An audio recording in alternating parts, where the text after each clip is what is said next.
పెట్టుకొని కరోనా తర్వాత వాళ్ళ కుటుంబాలన్నీ చిందరవందరం అయ్యి ఎలా బతకాలి ఏం బతకాలని అప్పుల పాలయ్యి వాళ్ళ కుటుంబ జీవన ఉపాధి గడపడం కోసం పల్లెలు వదిలి పట్నం బాట పట్టుకొని రోడ్లపైన ఇంత కూరగాయలు తెచ్చుకొని సరుకులన్నీ తెచ్చి అమ్మే దాంట్లో వీళ్ళు రోడ్లపైన దుమ్ము ధూళికి వాళ్ళ ఆరోగ్యాలు పాడు చేసుకొని వచ్చే కొద్దిగా కస్టమర్ కొనేదాన్ని వాళ్ళ కుటుంబాన్ని బతికిస్తూ ఈరోజు చేసుకున్న కరోనా కాలంలో చేసుకున్న అప్పులు తీరుస్తూ వాళ్ళ కుటుంబ జీవన ఉపాధి గడిపిస్తున్న తోపుడు బండ్ల కార్మికులపైన ఈరోజు నిజాంపేట సర్కిల్ జిహెచ్ఎంసీ అధికారులు ఈరోజు దౌర్జన్యం చూపించారు.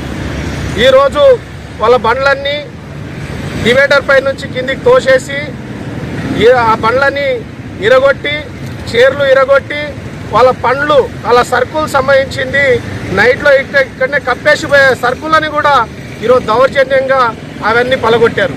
ఈరోజు సరుకుల్ని కూడా ఈరోజు ఖరాబ్ చేశారు. ఈరోజు వాళ్ళ పొట్ట మీద జీవన ఉపాధి కోసం బతికే కార్మికుల పొట్ట మీద ఈరోజు ప్రభుత్వ అధికారులే ఈరోజు దౌర్జన్యం చేయడం సిగ్గుచేటు. ఈరోజు హైడ్రా లాంటి అధికారులు వాళ్ళ జీవన ఉపాధి కోసం వాళ్ళు బతకడం కోసం కొద్దిపాటిగా అమ్ముకొని బతుకుతున్నారు. వాళ్ళపైన మనం దౌర్జన్యం చేయొద్దు అని చెప్పేసి రంగనాథ్ గారే స్వయంగా వాళ్ళను సహకరించండి అని చెప్పేసి ఈరోజు సపోర్ట్ చేశారు. కానీ ఇక్కడున్న నిజాంపేట సర్కిల్ అధికారులు ఆ కనికారం చూపించకుండా కార్మికులు వీళ్ళు బతికే చాలా ఘోరం ఇల్లది, ఆ బతికిల్ని ఎలా కాపాడాలి అని సలహా సూచనలు ఇవ్వకుండా ఈరోజు వాళ్ళపైన దౌర్జన్యం చేయడం సిఐటియు తీవ్రంగా ఖండిస్తూ ఉన్నాం. ఈరోజు కార్మికులకు అండగా నిలబడవలసిన అధికారులు కార్మికులకు అండగా నిలబడవలసిన సూపర్వైజర్లతోటి కలుపుకొని ఈరోజు కమిషనర్ గారు ఇది చేశారని చెప్పేసి వాళ్ళు మాట్లాడుతూ ఉన్నారు. ఈరోజు ఈ వర్కర్స్కి మీరు తొలగించండి, ట్రాఫిక్ సమస్య అవుతుంది అంటే వాళ్ళు ఈరోజు రోడ్లపైన పెట్టే గతంలో రోడ్ దగ్గరలో పెట్టే వాళ్ళు కూడా ఈరోజు చెరువు డివైడర్ పైన పెట్టి కొద్దిగా బండ్లు పెట్టుకొని వాళ్ళ సరుకులు కొద్దిగా తెచ్చుకొని అమ్ముకొని వాళ్ళ కుటుంబాన్ని పోషిస్తూ ఉన్నారు. ఈరోజు ట్రాఫిక్ సిఐ గారు కావచ్చు, ట్రాఫిక్ పోలీసు వాళ్ళు కావచ్చు, వీళ్ళు కూడా మీరు లోపల పెట్టుకోవాలి అని చెప్పేసి వాళ్ళు అనేక సార్లు చెప్పిన అవగాహనతోటి ఈరోజు వర్కర్స్ ఎక్కడ కూడా పొరపాటు చేయకుండా వాళ్ళు ఈరోజు వాళ్ళ బండ్లని ఎక్కడ కూడా ట్రాఫిక్ డిస్టర్బెన్స్ కాకుండా వచ్చే ప్రయాణికులకు డిస్టర్బెన్స్ కాకుండా ఈరోజు వాళ్ళు నడిపిస్తూ ఉన్నారు.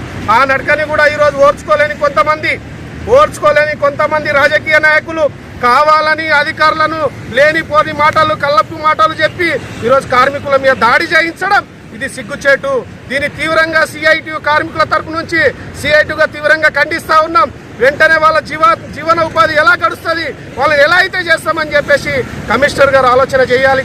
ఈరోజు ప్రజాప్రభుత్వం అని చెప్పేసి ఏ కార్మికుని హాని కలగకుండా ఏ ప్రజానికానికి హాని కలగకుండా మేము చూసుకుంటామని చెప్పిన రేవంత్ రెడ్డి ముఖ్యమంత్రి గారు ఆలోచన చేయాలి.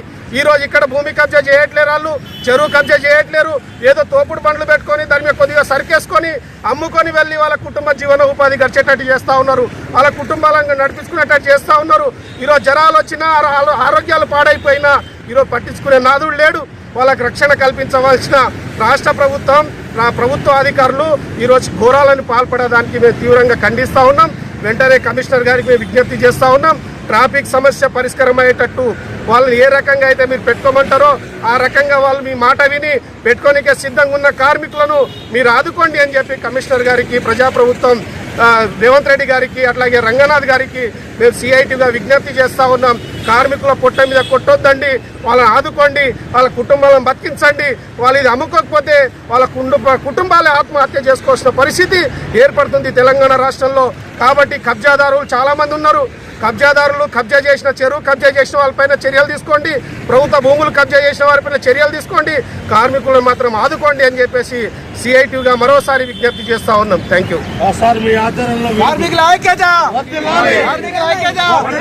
జై సిఐటియు, జై సిఐటియు.